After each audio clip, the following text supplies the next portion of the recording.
Okay, तो इस video में हम design of welds chapter number 9 है, उसकी एग्जांपल 9.1 जो है वो हम डिस्कस करेंगे। ठीक है, तो हमारे पास क्वेश्चन ये है कि एक 50 किलो न्यूटन का लोड है, it is being transferred from a welded fitting into 200 millimetre steel channel, okay, as illustrated in the figure. Determine the maximum stress in the weld. ठीक है, तो अगर हम समझ लें कि ये व्यू कौन सा है, ये वाला और ये क्या चीज़ है, तो हम इस क्वेश्चन को सॉल्व करना, इसको इमेजिन करना हमारे लिए बहुत आसान हो जाएगा। ठीक है, तो इसके लिए मैंने किया ये है कि मैंने इसी फिगर को मैंने सॉलिड वर्क्स पे या सॉलिड एज पे मैंने इसको बनाया है। तो आप ये वाला व्यू देखें ज़रा, इसका ये वाला जो व्यू है इसका मैं स्क्रीनशॉट लेके उसको मैं पावर पॉइंट पर भी ले जाता हूँ। ये वाला व्यू जो है, ये जो आपका लेफ़्ट साइड पे बना हुआ है, ये उसको रिप्रेजेंट करता है। ठीक है, तो एक तो आपके पास ये व्यू आ गया। ओके, तो दूसरा जो आपके पास इसका व्यू है, इसको मैं अगर करूँ फ्रंट व्यू, ठीक है, तो ये वाला जो व्यू है आपके पास वो ये वाला व्यू है जो ये सेकंड फिगर बनी हुई है। ठीक है, तो इसका भी स्क्रीनशॉट ले लेते हैं। ठीक है, और फिर जो है इसकी जो 50 किलो न्यूटन फोर्स लग रही है वो इसकी दोनों प्लेट्स पे लग रही है। मैं आपको बताता हूँ दोनों प्लेट से क्या मुराद है। सॉरी,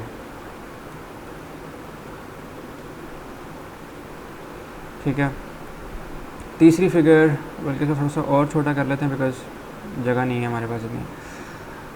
ठीक है, फिर हमने ये देखना है ये वेल्ड क्या है। ओके, लेकिन उससे पहले मैं इसका आइसोमेट्रिक व्यू जो है उसकी भी मैं एक पिक्चर लेना चाहूँगा और उसको मैं वहाँ पर डाल देना चाहूँगा।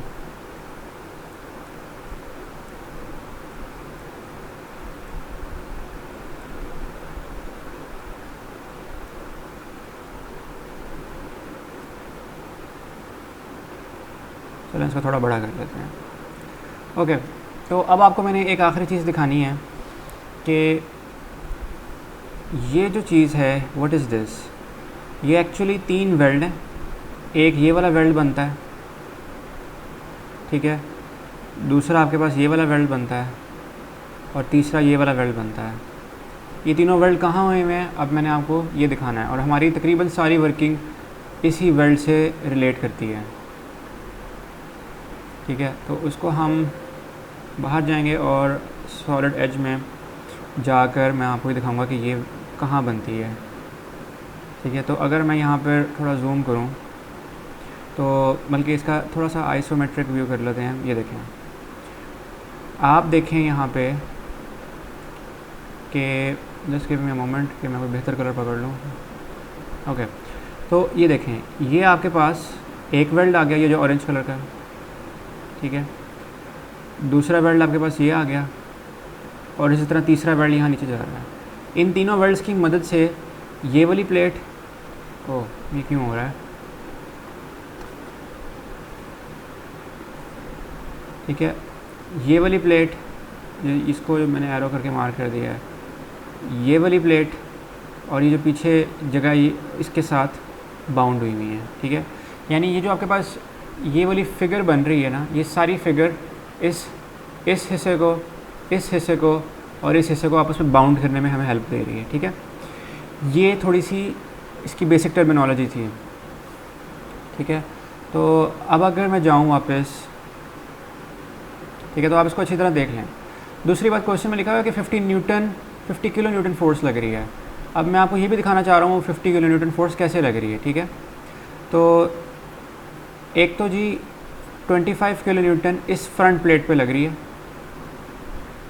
ठीक है, और फिर जो दूसरी फोर्स है वो 25 किलो न्यूटन वो यहाँ इस बैक प्लेट पे लग रही है। ठीक है, इसी तरह उन्होंने वहाँ पे बताया कि यहाँ से लेके, और आप यहाँ पर एक इमेजिनरी लाइन ड्रॉ कर लें, यहाँ से लेके यहाँ तक जो फासला है दैट इज़ 100 मिलीमीटर्स। ठीक है, तो वो कहाँ पर है वो हम यहाँ पे देख भी लेते हैं। ये सारी फिगर सामने आ गई है।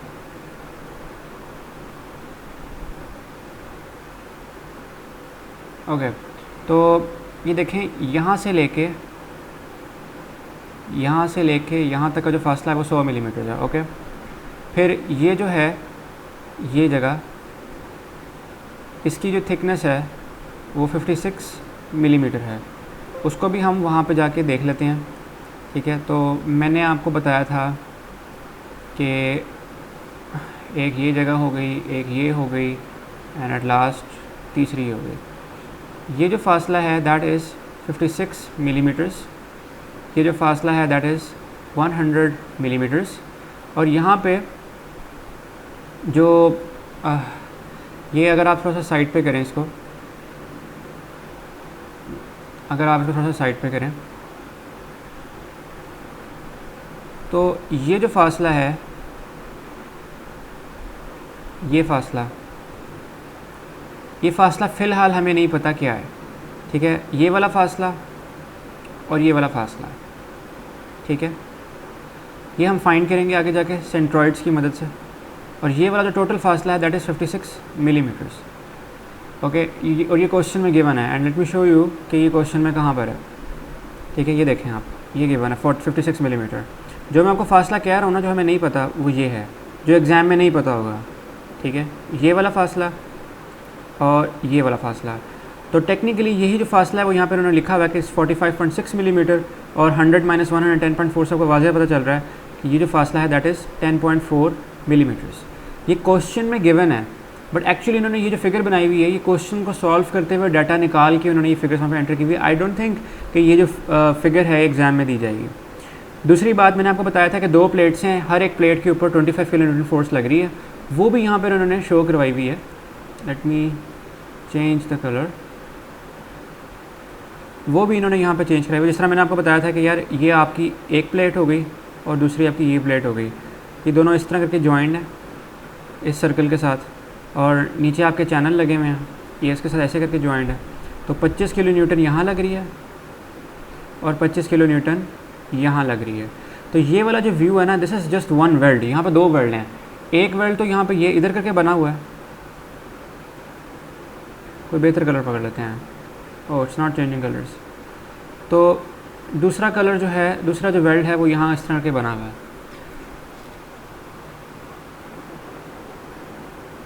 तो होपफुली आपको आइडिया हो रहा है कि ये सारी फिगर कहना क्या चाह रही है। ठीक है, फिर यहाँ पे ये 6 लिखा हुआ है, अब आपको ये भी बताना ये 6 क्या है। तो आप ये देखें, ये जो 6 है ना, ये आपका एक ब्लॉक, ये एक ब्लॉक आपका ये है और तीसरा ब्लॉक ये है। ये दोनों तीनों ब्लॉक्स आपस में वेल्डेड हैं और आपका ये एक वेल्ड बन रहा है। ठीक है, ये जो रेक्टेंगल बन रहा है ना, इस रेक्टेंगल की ट्रायंगल जो बन रहा है उसकी जो हाइट है वो h है, और इसी फिगर में ये चीज़ यहाँ पे बताई गई है 6। तो यानी जो भी वेल्ड साइड पे बन रहा है उसकी हाइट 6 है। ठीक है, और ये भी हमें फार्मूलास में हेल्प करेगा। फिर दूसरा हमारा काम, ये मैं सारा लेबल कर दूँ, यहाँ से लेके यहाँ तक का जो फासला है दैट इज़ 200 मिलीमीटर्स। ठीक है, और अगर आप इसको साइड व्यू में देखें तो ये जो फासला है यहाँ से लेके यहाँ तक दैट इज़ 190 मिलीमीटर्स। ठीक है, फिर अगर मैं इसको इस तरह करके ब्रेक कर दूँ, ये जो फासला है दैट इज़ 56 मिलीमीटर्स। ठीक है, और उसको मैं यहाँ पे भी लेबल कर सकता हूँ कि ये फासला 56 मिलीमीटर्स है। फिर ये जो फासला है आपका दिस इज़ 100 मिलीमीटर्स। ठीक है, तो अभी हम जब क्वेश्चन सॉल्व करेंगे तो हम ना ये वाला फासला है, ये डिस्टेंस है, ये हम कैलकुलेट करेंगे। ठीक है, और उसके साथ साथ ये वाला जो डिस्टेंस है फासला है हम ये भी कैलकुलेट करेंगे। ठीक है, तो फिर से एक बार बता रहा हूँ कि उस 50 किलोमीटर में से 25 यहाँ लग रही है और 25 यहाँ लग रही है। तो क्वेश्चन आपसे डिमांड क्या करता है? क्वेश्चन आपसे डिमांड करता है कि आप पता करें कि ये जो यहाँ पे जो वेल्ड बना हुआ है, ये जो इधर वेल्ड बना हुआ है इसके पीछे ये, और वही वेल्ड को मैं यहाँ पे विजुलाइज करा देता हूँ कि यार ये वेल्ड है आपका और ये नीचे जा रहा है। ठीक है, ये आपका मान लें पॉइंट ए है, ये आपका पॉइंट डी है, ये पॉइंट बी है, ये सी है। आपने फिगर ये करना है कि और एक और बात देखें, ये सिमेट्रिक फिगर है, अगर मैं इसको यहाँ से कट कर दूंगा तो दोनों साइड्स बराबर तकसीम होंगी, सेम डायमेंशंस होंगे, सेम एरिया होगा दोनों तरफ। इसी तरह अगर मैं यहाँ से इसको काट दूँ आधा, तो ये जो बी सी है it is equal to A D, तो जो भी फोर्स आपकी पॉइंट ए पे निकलेगी that will be equal to your force at point B, और जो भी फोर्स आपकी पॉइंट सी पे निकलेगी that will be equal to your force at point D. ठीक है, तो आपने करना ये है कि आपने बेसिकली पता लगाना कि पॉइंट ए पे ज़्यादा फोर्स लग रही है या पॉइंट डी पे ज़्यादा फोर्स लग रही है इस 25 किलो न्यूटन फोर्स की वजह से। ठीक है, अब हम यहाँ से क्वेश्चन को बिगिन करना शुरू करेंगे। थोड़े से मैं स्टेप लिख देता हूँ कि हमने क्वेश्चन में करना क्या है। पहला स्टेप है जी कि हम प्राइमरी शेयर फाइंड करेंगे, और प्राइमरी शेयर का जो फार्मूला है that is equal to V by A. V आपका 25 किलो न्यूटन है, आपको पता है। ये एरिया आपने फाइंड करना है, इस एरिया को कहते हैं थ्रॉट एरिया। ठीक है, और थ्रॉट एरिया का एक फार्मूला है एंड दैट डिपेंड्स अपॉन कि ये जो फोर्स लग रही है क्या ये फोर्स टॉर्शन में है या ये बेंडिंग में है, उस पर मैं भी थोड़ी देर में आता हूँ। ठीक है, तो हम एरिया को एक ख़ास फार्मूले की मदद से फाइंड करेंगे। फिर आपके पास दूसरा स्टेप आता है सेकेंडरी शेयर, और सेकेंडरी शेयर आप किस तरह फाइंड करते हैं? सेकेंडरी शेयर आप इस तरह फाइंड करते हैं कि आप ये फार्मूला यूज़ करते हैं एम आर बाई जे। अब ये जो आर है ना, ये आर हम दो लेंगे, एक आर ए लेंगे और एक आर डी लेंगे। वो मैं आपको दिखाता हूँ वो कैसे है। अगर आपका ये सेंटर, अगर आपका सेंट्रॉयड जो है वो यहाँ बन रहा है, तो एक आपकी ट्रायंगल यहाँ, एक आपकी जो लाइन है ये बनेगी दैट इज़ आर डी, और एक आपकी लाइन बनेगी यहाँ पे that is R A. Definitely इन दोनों में से जो बड़ी होगी that will cause greater moment, hence probably greater shear. तो आर ए और आर बी जो है, आर डी आपका, वो इस फॉर्मूले में आएगा। एम को भी कैलकुलेट करना है, हमने जे भी कैलकुलेट करना है, हम सब करेंगे। ठीक है, और आपका जो फाइनल स्टेप है, दैट इज़ कि आप पता लगाएं फ्री बॉडी डायग्राम्स की मदद से सारी फोर्सेस ये जो आप निकालेंगे इसी तरह, क्योंकि अब दो आप उसमें फासले डालें आर ए और आर डी, तो आपकी ये आर ए की वैल्यू भी निकलेगी और डी की वैल्यू भी निकलेगी। आर ए डी की जो है आप फिर कंपोनेंट्स बनाएंगे, आप प्राइमरी शेयर को भी लेबल करेंगे, आप सेकेंडरी शेयर को भी लेबल करेंगे, फिर आप उन सबके कंपोनेंट्स रिजॉल्व करेंगे और उनमें से जो भी प्लस माइनस हो रहे हैं वो करके आप फाइनल रिजल्ट निकालेंगे, तो आपको पता चलेगा कि आपकी मैक्सिमम वैल्यू कहाँ आ रही है। ठीक है, तो अब हम क्वेश्चन शुरू करने की तरफ जाते हैं। ठीक है, तो उसके लिए एक फ़ाइल है, बेहतर है कि वो प्रिंट करवाई हुई हो आपने, उसको मैं ओपन करूँगा यहाँ पे और हम क्वेश्चन करना शुरू करेंगे अपना। ठीक है, तो आपको होपफुली सारी समझ में आ गई कि फिगर्स क्या कह रही हैं। तो फर्स्ट स्टेप इज़ कि हम फाइंड करेंगे कि प्राइमरी शेयर हमारे पास जो है वो क्या है। तो प्राइमरी शेयर का फार्मूला मैंने आपको बताया है, ये फार्मूला है प्राइमरी शेयर का। वी की जो वैल्यू है वो 25 किलो न्यूटन है।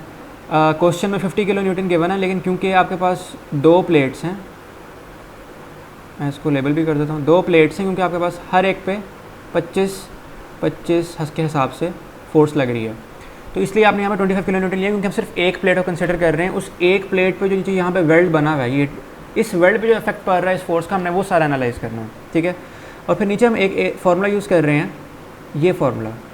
Now this formula looks weird. ठीक है, अब मैं इसको भी आपको एक्सप्लेनेशन बता देता हूँ कि ये फार्मूला हमारे पास कैसे आता है। Let's go back to the question. हम यहाँ पे देखेंगे फोर्स किस डायरेक्शन में लग रही है। फोर्स ऐसे करके लग रही है। ठीक है, और अब मैं आपको सॉलिड एज पे दिखाता हूँ कि फ़ोर्स किस डायरेक्शन में लग रही है। फोर्स जो है आपकी वो इस तरह करके लग रही है। ठीक है, जब आप इमेजिन करें जब फोर्स इस तरफ लगेगी ना, तो आपके पास बेंडिंग पैदा नहीं होगी, आपके पास टॉर्शन पैदा होगी। ठीक है, क्योंकि it tends to rotate it. जब ये स्टेशनरी है, तो इस पर फोर्स लगेगी तो it will try to somehow rotate it. ठीक है, अच्छा, लेकिन अगर फोर्स इस डायरेक्शन में लग रही होती, it would try to bend this beam, ये सारी चीज़ शायद टूट जाती थी। लेकिन कहने का मकसद ये है कि व्हाट इट लुक्स लाइक, हमारे यहाँ पर जो फोर्स लग रही है 25 kilo Newton, it is the cause of torsion, it is not the cause for bending. ठीक है, अब हम क्या करेंगे, अब हमें पता लग गया ये टॉर्शन का केस है। अब हमने एक और चीज़ देखनी है। ठीक है, उससे पहले हम टेबल्स पे जाते हैं, जो हमारे टेबल्स हैं। ये जी टेबल आपका 9.1 है, और ये सारी आपकी वेल्ड्स की शेप्स बनी हुई हैं। आपने देखना है कि आपकी वेल्ड की शेप कौन सी है। ठीक है, तो लेट्स हैव अ लुक। अगर आप क्वेश्चन में देखें गौर से, तो ये आपकी शेप बन रही है ना। तो मैं आपको इस सॉलिड एज में भी जाके दिखा देता हूँ कि आप ये देखें, एक तो आपका ये वेल्ड बन गया। ठीक है, फिर ये इस तरह करके चला गया इस डायरेक्शन में, और फिर ये इस तरह करके नीचे आ गया, ठीक है। तो ये आपका वेल्ड बन रहा है। और अगर आप वापस टेबल्स पे जाएं तो टेबल्स पे जाके आपको पता चलता है कि आपको 90 डिग्री अगर आप एंटी क्लॉकवाइज इसको मूव करेंगे तो आपके पास ये वाली शेप आ जाएगी। ओके, तो ये वाली शेप आपके पास बन रही है। उस शेप के लिए जो आपने अगर आपने थ्रॉट एरिया निकालना है उसका फॉर्मूला ये है, ठीक है। अच्छा, अब आपके जहन में ये क्वेश्चन आ रहा होगा कि व्हाट इज़ थ्रॉट एरिया, ठीक है। आई एम सॉरी कि मैं थोड़ा सा I am going quite fast probably, लेकिन चलिए मैं आपको थोड़ा सा बताने की कोशिश करता हूँ कि थ्रॉट एरिया क्या होता है। ये भी थोड़ा सा एक इम्पॉर्टेंट कॉन्सेप्ट है। देखें ये जो है ना, ये यहाँ से अगर मैं 45 डिग्री एंगल मान लें, ये 45 डिग्री एंगल बन रहा है इसके एक्सेस के साथ, और इधर भी अगर मैं यहाँ पे इस तरह के लाइन बना दूँ जिनको जोड़ दूँ आपस में, तो ये एक प्लेन बन रहा है। ये जो प्लेन है ना, यहाँ पे मैक्सिमम शेयर आपको मिलेगा, तो this is called throat area. इसी तरह मैं यहाँ पे भी करके दिखा सकता हूँ, बल्कि यहाँ पे दिखाना थोड़ा मुश्किल होगा, दिस वाज बेटर। तो यहाँ पर बहरहाल एक प्लेन बन रहा है 45 डिग्री एंगल पे, उसको आप थ्रॉट एरिया कह रहे हैं। तो उसको फाइंड करने के लिए आपके पास ये सारे फार्मूलाज अवेलेबल हैं। ये एरिया का जो फार्मूला है ये हम यूज़ करेंगे। अगला आपके जहन में क्वेश्चन ये आना चाहिए कि ये जो बी लिखा हुआ है, ये बी क्या है, ये डी क्या है, ये सब कुछ, ठीक है। तो वो भी मैं आपको उसकी एक्सप्लेनेशन की तरफ जाता हूँ। मैं ये सारा इरेज कर दूँ।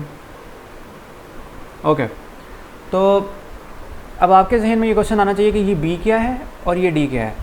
अब आप ज़रा गौर से इस फिगर को देखें। इस फिगर का ये वाला जो फासला है दैट इज़ बी, और इस फिगर का इस चैनल का यहाँ से लेके यहाँ तक जो सारा फासला बन रहा है वो डी है, ठीक है। तो अगर हम अपनी सॉलिड एज में जाएं और फिर हम उसको विजुलाइज़ करने की कोशिश करें कि ये फासला पड़ा हुआ ऐसे करके, सॉरी ये ऐसे करके पूरा एक ना वेल्ड आपका बना हुआ है, ठीक है।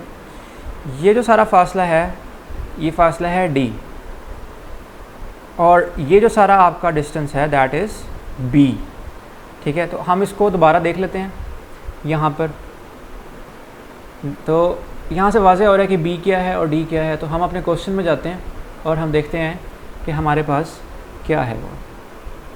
तो डेफिनेटली यहाँ से वाज़ेह आपको नज़र आ रहा है कि आपका जो बी है दैट इज़ इक्वल टू 56, और जो आपका डी है वो यहाँ पे मेंशन्ड है 190। तो यहाँ पे हम लिख देते हैं कि D is equal to 190। Okay, तो हमारे पास ये सारी चीज़ें आ गई हैं। अब हमें क्वेश्चन की तरफ प्रोसीड करना है। यहाँ पर आप ये देखें कि हमने ये एरिया, ये फार्मूला लगाया, ये एच जो है, वापस यहाँ पे जाता हूँ और आपको दिखाता हूँ कि देखें ये एच लिखा हुआ है। ये एच क्या है, ये हाइट है, और ये हमें कहाँ पर गिवन है क्वेश्चन में। क्वेश्चन में हमें ये चीज़ ये यहाँ पे गिवन है 6 हाइट का आपका ये वेल्ड बना हुआ है यहाँ पे। तो बी की वैल्यू आपको पता है कि 56 है। इसको मैं थोड़ा सा और जूम कर देता हूँ कि इट्स प्रॉब्लली नॉट विजिबल। 56 है बी, और ये डी आपका 190 है, और उसको करने सॉल्व करने के बाद आपका आंसर आता है 19.5 मेगापास्कल्स, ठीक है। ओके, हमारा ये काम हो गया, हमने प्राइमरी शेयर निकाल लिया, ठीक है। अब हमने काम करना है सेकेंडरी शेयर के लिए। सेकेंडरी शेयर को सॉल्व करने के लिए हमें थोड़ी सी मज़ीद चीज़ें चाहिए। हमें एक तो ये वाला डिस्टेंस चाहिए, हमें एक्चुअली उसका सेंट्रॉइड के कोऑर्डिनेट्स चाहिए, ठीक है। तो वो भी हमें यहाँ से मिल जाएंगे। उसका पूरा प्रोसीजर उन्होंने बताया है कि this is how you can find your coordinates for centroid. लेकिन यहाँ पर एक कन्फ्यूजन है। वो कन्फ्यूजन ये है कि जिसको हम एक्स कह रहे हैं ना, इस फिगर के मुताबिक, ये जो हमारे पास एक्चुअल क्वेश्चन में गिवन है, जिसको हम यहाँ पर वाई कह रहे हैं, लेट मी क्लैरिफाई, ये आपका है, ठीक है। ये जो आपका फासला है that is Y. Let me see again, no sorry, ये x है इसके मुताबिक, ये देखें ये x है, तो इसको मैंने फ्लिप किया तो ये x बन गया। और अगर ये आपका सेंट्रॉइड है यहाँ पे, तो इस सेंट्रॉइड का जो सारा आपका फासला बन रहा है वो यहाँ पे y है, ठीक है। तो दैट इज़ y। तो यहाँ पे चीज़ें थोड़ी उल्टी चल रही हैं। जिसको हम इस फिगर में x कह रहे हैं वो एक्चुअली हमारे क्वेश्चन की फिगर के मुताबिक y है, और जिसको हम यहाँ पे y कह रहे हैं वो हमारे क्वेश्चन के मुताबिक x है। तो हम अब प्रोसीड करेंगे एक्स और वाई फाइंड करने के लिए। ये जो फिगर है इसको मैंने 90 डिग्री एंटी क्लॉकवाइज मैंने रोटेट किया तो हमारे पास ये बी और डी की वैल्यू आ गई। तो मान लें कि आपका सेंट्रॉइड यहाँ पर है, ठीक है। तो अगर मैं इसको एक्सटेंड कर दूँ तो अब ये हमारा x यहाँ पर आ गया, और इसी तरह जो हमारा y है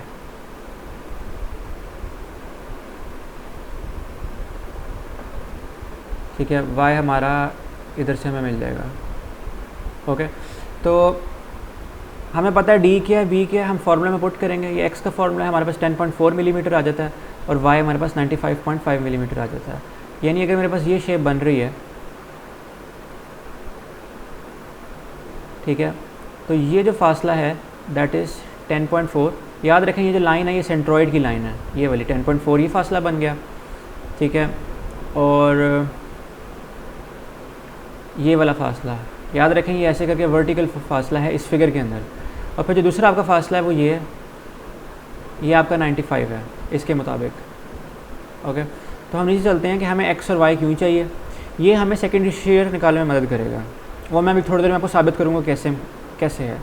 so we use the following formula to calculate secondary shear. Okay, लेकिन हमें पहली तो चीज़ हमें एक एम चाहिए मोमेंट, हमें आर चाहिए और हमें जे चाहिए, ठीक है। तो सबसे पहले हम जे फाइंड करेंगे। J can easily be calculate by using the formula in 9.1। Okay, ये जे यू का फार्मूला है। जे यू जब आपके पास आ जाए तो आपने इसको इस फार्मूले में पुट कर देना,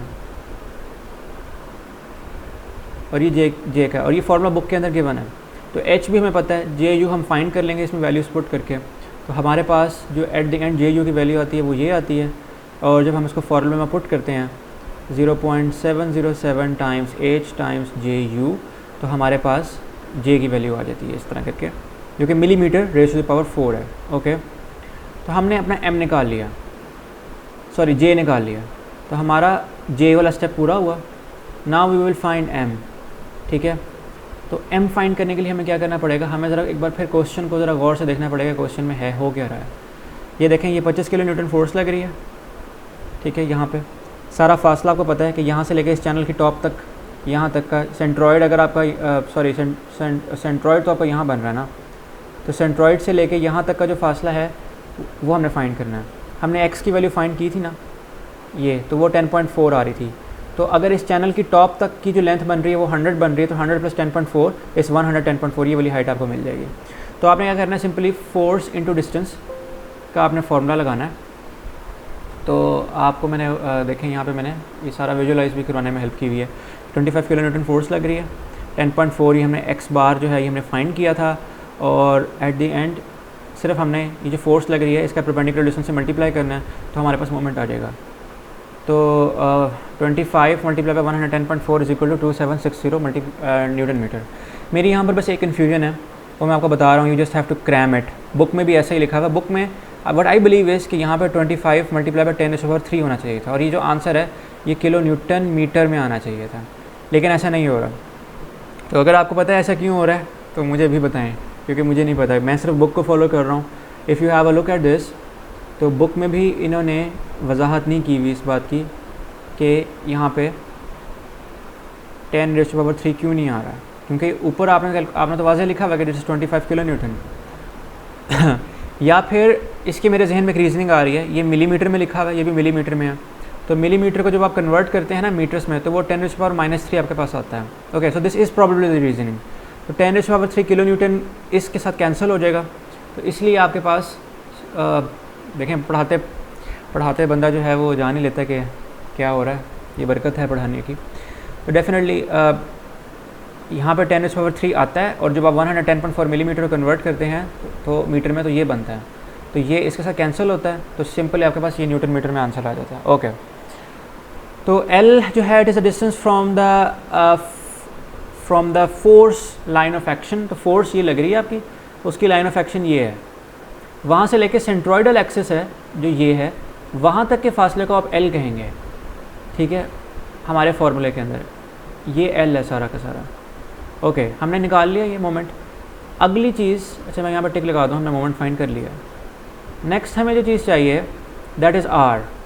अच्छा, अब हमें R क्यों चाहिए, ये देखें, ये जो चैनल है आपका, इस चैनल में मल्टीपल फासले बन रहे हैं, आप दो मैक्सिमम फासले पकड़ लें, एक तो ये डी आर और डी बनता है और आर और ए बनता है।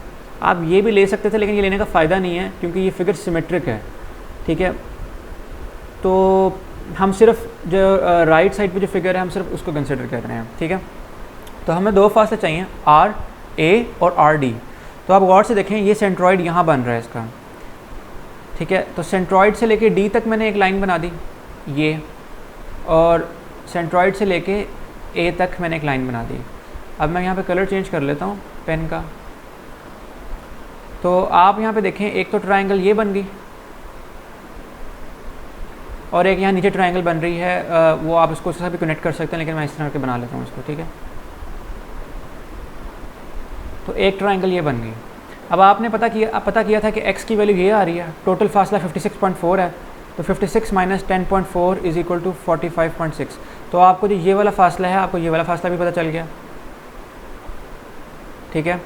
और ये वाला जो फासला है, ये y, ये वाला जो बेस है, ये सारी की सारी ये बेस थी y आपकी, तो y भी हमें पता था क्या आ रहा है, 95 आ रहा है, ठीक है।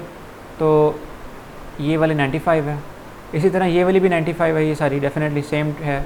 और इसकी जो हाइट है वो यहाँ पे मेंशन्ड है कि इट इज़ 10.4। तो अब आप सिंपली पाइथागोरस थ्योरम अप्लाई करेंगे, ठीक है। ये जो ट्रायंगल मैंने ली है यहाँ पे क्वेश्चन के अंदर, वो ये वाली ट्रायंगल है,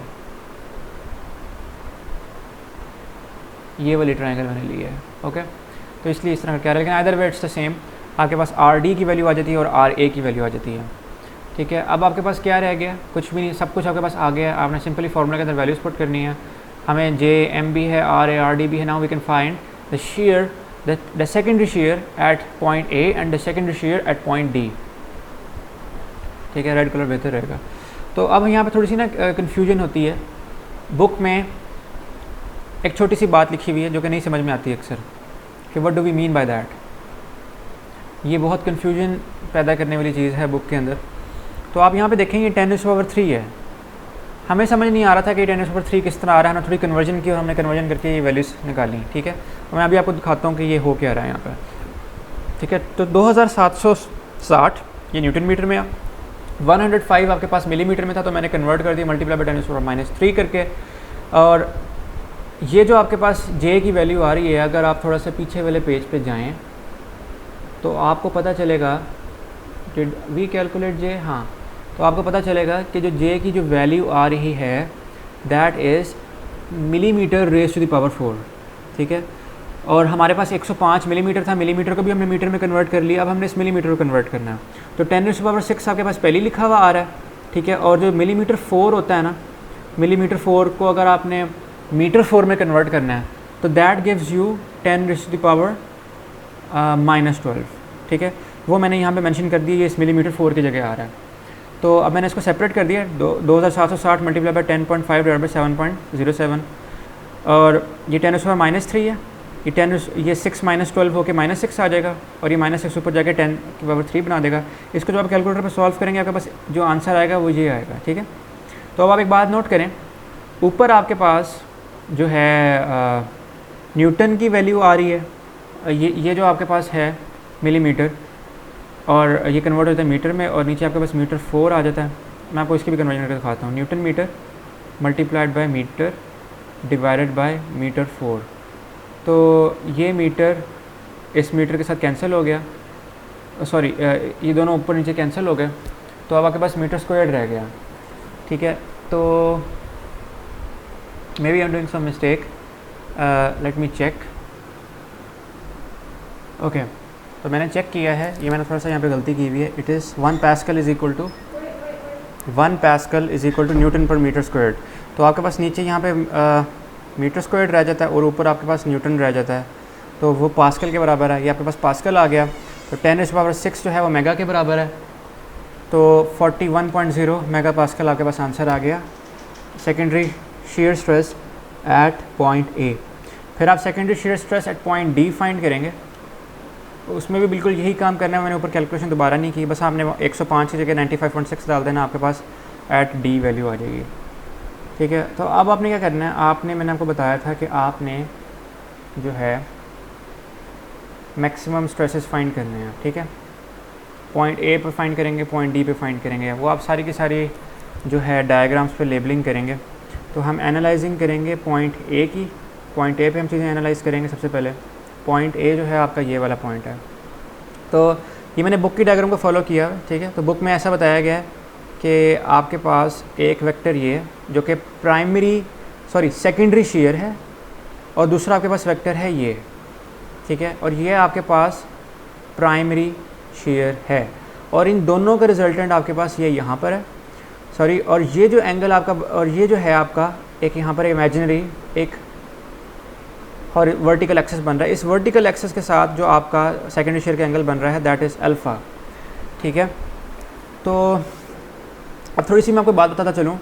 ये देखें, ये परफेक्टली हॉरिजॉन्टल है, इसका कोई वर्टिकल कंपोनेंट नहीं है। तो यहाँ पर हम एक बात लिख लेते हैं जो हमें इस जहाँ पर देखने से वाज़ेह समझ में आ रही है कि जो आपका प्राइमरी शेयर है it has no vertical component, ठीक है। और आप यहाँ पे देखें जो आपका सेकेंडरी शेयर है वो एक अल्फ़ा एंगल बना रहा है, तो इसका मतलब है उसका कोई ना कोई हॉरिजॉन्टल कंपोनेंट भी होगा और वर्टिकल कंपोनेंट भी होगा। तो आप यहाँ पे देखें, यहाँ पर हम ये बना देते हैं जी इसका हॉरिजॉन्टल कंपोनेंट, और इसी तरह हम यहाँ पर या आप इसको नीचे करके बना लें, इसको इस तरफ एक्सटेंड कर दें। ये आपका आ गया हॉरिजॉन्टल कंपोनेंट और ये आपका आ गया वर्टिकल कंपोनेंट। इसको यहाँ पर अगर मैं करके बनाता तो दैट वुड बी बेटर, ठीक है। तो ये देखें आप, ये आपका चलें आ गया सेकेंडरी शेयर का एक्स कंपोनेंट, और दूसरा आपके पास आ गया वाई कंपोनेंट। ऑलराइट, तो अब हमने ये दोनों कंपोनेंट फाइंड करने हैं। उन दोनों कंपोनेंट्स को फाइंड करने के लिए मैंने ये डायग्राम बनाई है, ठीक है। हमने थोड़ी सी उल्टी कर दी, हमने यहाँ पर इस तरह ये कर दिया है अभी जो हमने काम किया है, और यहाँ पर ये ऐसे करके, ठीक है। खैर, यहाँ पे अल्फ़ा बन रहा है तो डेफिनेटली यहाँ पे भी अल्फ़ा बनेगा। नहीं, यहाँ पे अल्फ़ा नहीं बनेगा, यहाँ पे 90 माइनस अल्फ़ा बनेगा, लेकिन इन एनी केस हम इसको कंसिडर करेंगे, ठीक है। तो हम इसको सॉल्व करते हैं। अच्छा, हमने अल्फ़ा निकालना है। अल्फ़ा हम किस तरह निकालेंगे? अब हमें ना वापस फिगर 4 को ज़रा रेफ़र करने की ज़रूरत है, ठीक है। तो आपको याद होगा कि हमने फिगर 4 में एक डायग्राम बनाई थी, ये वाली डायग्राम्स, ठीक है। तो उसमें हमारे पास ये आर ए था, ये पॉइंट ए था, ये सारी चीज़ें थी। तो मेरा ये मकसद है फिगर 4 को रेफ़र करने का, मैं आपको बताऊं कि यहाँ पे ये जो एंगल बन रहा है ना, ये अल्फ़ा ही है। कैसे? अगर आप यहाँ पर आएँ तो आप यहाँ पर ये बात नोट करेंगे कि अगर ये आपका सेंट्रॉयड है और इस सेंट्रॉयड से लेकर एंगल आपका अल्फ़ा बन रहा है, तो ये इसका अल्टरनेटिंग एंगल नहीं है क्या? इसका अल्टरनेटिंग एंगल है। तो हम यहाँ से भी अल्फ़ा फाइंड कर सकते हैं। तो वापस हम फिगर 4 पे जाएंगे, वहाँ से हम ये फिगर निकालेंगे और हम ये फाइंड करेंगे। आर है तो हमने फाइंड कर लिया था, उसकी ज़रूरत ही नहीं है हमें। Tangent is equal to perpendicular by base, ठीक है। तो 25.64 हमारे पास एंगल आ रहा है अल्फ़ा, ठीक है। अब हम फिगर 6 को सॉल्व करेंगे ट्रिग्नोमेट्री के ज़रिए, ठीक है। तो अब मुझे नहीं पता कि if you are clear with this, लेकिन चलें, अगर ये अल्फ़ा है आपका और अगर आपका ये जो है, ओह व्हाट्स हैपनिंग, अगर आपका ये y है सेकेंडरी शेयर का कंपोनेंट और आपका ये x है, ये मुझे नहीं समझ में आ रहा कि ऐसे हो क्यों रहा है, ठीक है। तो जो साइन है, sine alpha is equal to, और ये आपका ओरिजिनल कंपोनेंट है सेकेंडरी शेयर का, रिजल्टेंट कंपोनेंट है। तो इसका जो sine is equal to perpendicular by hypotenuse, तो आपके पास ये रिलेशन बन जाएगा, ओके। उसको आप सॉल्व करते हैं तो आपके पास 17.74 आ जाता है, मेरे ख्याल से मेगा पास्कल आता है। I have not written that down. और फिर आप नीचे जाते हैं तो आप कॉस के रिस्पेक्ट से उसको आप सॉल्व करते हैं तो आपके पास ये आता है। अच्छा, एक बात और, ये जो वैल्यू है और यहाँ पे ये जो वैल्यू है, जो सेकेंडरी शेयर की वैल्यू है, ये वैल्यू इक्वेशन 1 जो मैंने लेबल की हुई है, यहाँ से हम वो वैल्यूज़ पुट कर रहे हैं, ठीक है। वो नीचे तो हम कंपोनेंट निकाल रहे हैं ना सेकेंडरी शेयर के एक्स और वाई, तो 41 ऐसे करके यहाँ पे आ रहा है। तो हमारे पास जो एक्स कंपोनेंट है उसकी वैल्यू ये आ रही है, और ये जो है दूसरा कंपोनेंट इसकी वैल्यू हमारे पास ये आ रही है। ओके, तो हम अब नीचे जाएंगे, अब हम इनकी ना फ्री बॉडी डायग्राम फिर से बनाएंगे, ठीक है। तो आप ये देखें कि इसको ना मैं लेबल कर देता हूँ, ये हमारे पास जो रिजल्टेंट कंपोनेंट है सेकेंडरी शेयर का वो ये, प्राइमरी शेयर जो है वो हमारे पास ये है, और हमारे पास जो रिजल्टेंट है सेकेंडरी शेयर और प्राइमरी शेयर का वो ये बन रहा है। अब मैं यहाँ पर थोड़ा सा एक्सेस को एक्सटेंड करूँगा और यहाँ पर मैं चीज़ें थोड़ी सी लेबल करूँगा, ठीक है। तो आप यहाँ पर ये देख सकते हैं, कोई और चेक कलर अवेलेबल है क्या? Okay, they have quite a variety of colours. Okay, तो आप यहाँ पे ये देख सकते हैं कि खैर वो मुझे सेलेक्ट ही नहीं करने दे रहा कलर।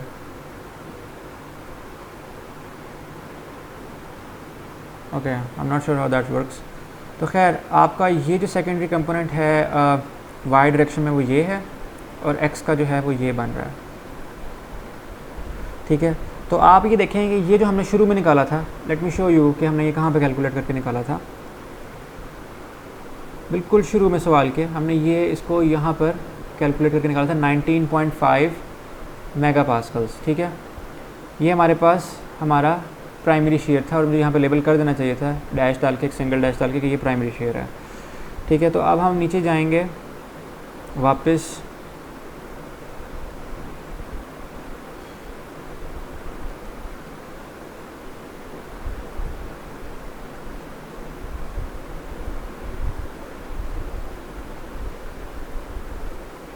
ठीक है। तो